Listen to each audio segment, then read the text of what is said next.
بسم الله الرحمن الرحيم. اولا كنشكر جريده اكادير 24 لاهتمامها بكل المواضيع الهادفه، هذا ما نسميه الاعلام الهادف الذي يساهم في صناعه الوعي. إذا اليوم المجلس الجماعي لأكادير بتنسيق مع الجمعية الطبية ثلاثية الأبعاد للصناعة ثلاثية الأبعاد، الجمعية المغربية للصناعة الطبية ثلاثية الأبعاد، وتنسيق كذلك مع جامعة بن زهر خاصة كلية الطب وكلية العلوم اللي كنشكرهم كذلك على الحضور ديالها. كنشكروا جميع الحضور الكريم على التفاعل ديالهم مع هذا البرنامج ومع هذا اللقاء.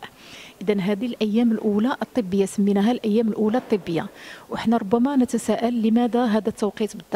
لماذا هذا التوقيت بالضبط؟ لأن بحكم أنني أنا مستشارة في جهة سوس مسا، مؤخرا صادق مجلس الجهة على الاتفاقية في 1/7/2019 على لا سيتي دينوفاسيون، القطب ديال الابتكار، اللي كان أمضاها صاحب الجلالة نهار 28/1/2018. إذا هذه في الحقيقة قفزة نوعية، قفزة راقية، نهنئ أنفسنا ونهنئ مدينة أكادير، بل نهنئ جهة سوس مسا على هذه القفزة الراقية. لماذا أقول قفزة راقية؟ لأن هذه الصناعة الثلاثية الأبعاد سكون أبيلا 3 دي دابا هي اكتويلمون هي تقول هي الثورة العلمية للقرن ال21. القرن ال21 الكل يتكلم عن لا 3 دي، لأن شنو غنهضر أنا من ناحية كطبيبة، نهضر على لي زابليكاسيون ولا التطبيق ديالها الطبي. التطبيق الطبي مثلا نعطي مثال، شي واحد مريض بالسكر فقد الكلاوي ديالو، داك الحصص المكلفة ديال تصفية الكلي، وكنعرفوا بأن ماشي في متناول الجميع كذا كذا. إذا هنا يمكننا نصنعوا واحد الكلية بثمن بخس، ثمن بخس ان شاء الله اللي غيكون في المتناول ديال الفقراء ديالنا.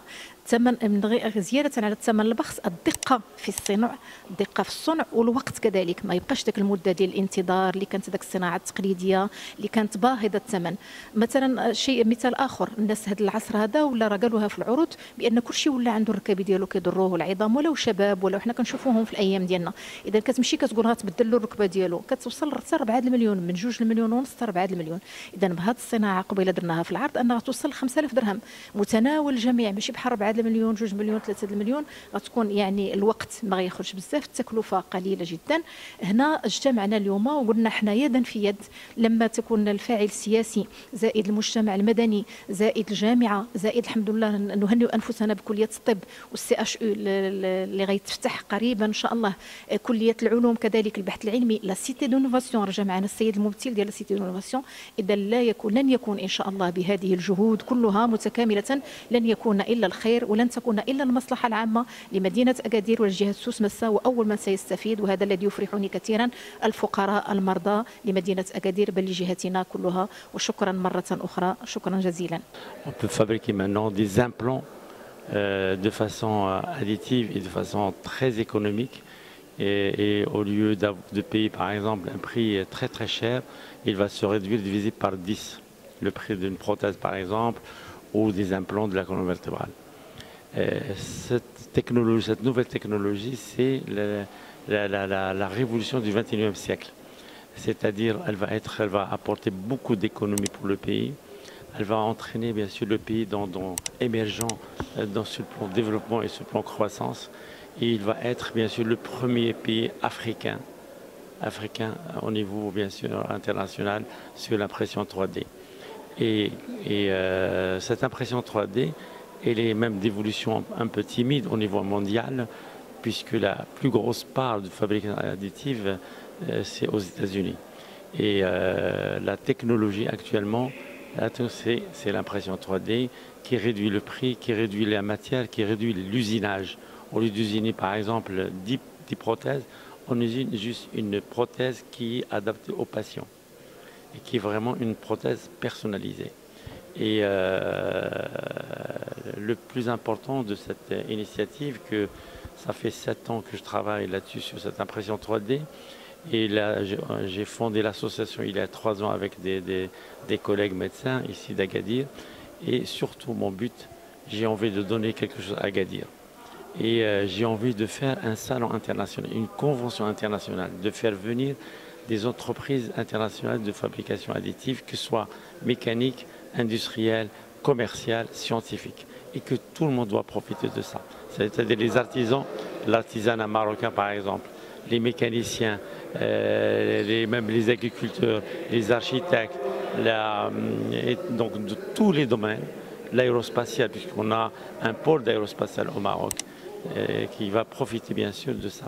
Et on doit envoyer surtout pour moi le plus important, de vulgariser ça au niveau enseignement, les écoles, les collèges, les lycées, et que nos enfants, au lieu de leur acheter un portable, par exemple, à 7000 dirhams, on va leur acheter une imprimante 3D à 2000 dirhams. Et on va créer des génies chez nous. Et au lieu, par exemple, le gamin va sortir, il va rester, il va inventer. Et on va créer des génies marocains, comme on a toujours eu des génies marocains partout dans le monde entier. Et merci beaucoup. بسم الله الرحمن الرحيم. اليوم جيت باش نلبي دعوة الجمعية المغربية للطباعة ثلاثية الأبعاد في المجال الطبي، اللي بالمناسبة كنشكرهم بالإضافة للمجلس البلدي لأكادير اللي وفر لنا هذا الفضاء لهذا اللقاء.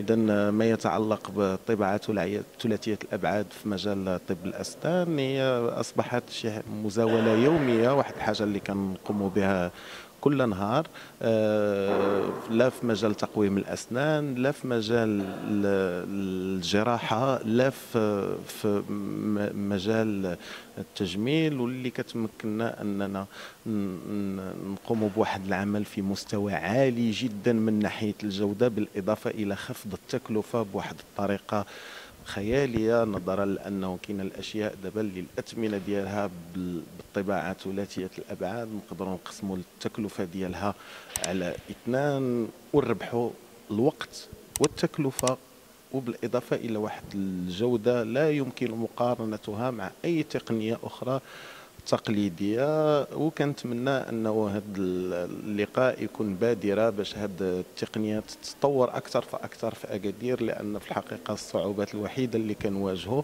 انه ما كاين حتى شكل من اشكال السيبور، يعني ملي تنوحلوا في اي حاجه ان لوجيسيال ان اورديناتور ما كنلقاوش ان سيبور سور بلاص. على الاقل الا ما لجأناش لخارج المغرب فاحنا كنبقاو مرتبطين بالدار البيضاء. هذه المدينه الجميله عندها طاقات وعندها ناس مبدعين وموهوبين في هذا المجال، كنتمنى اننا نوحدوا المجهودات ديالنا باش نمشيو قدما بهذا الشيء، وان شاء الله ننميو المدينه ديالنا. وشكرا.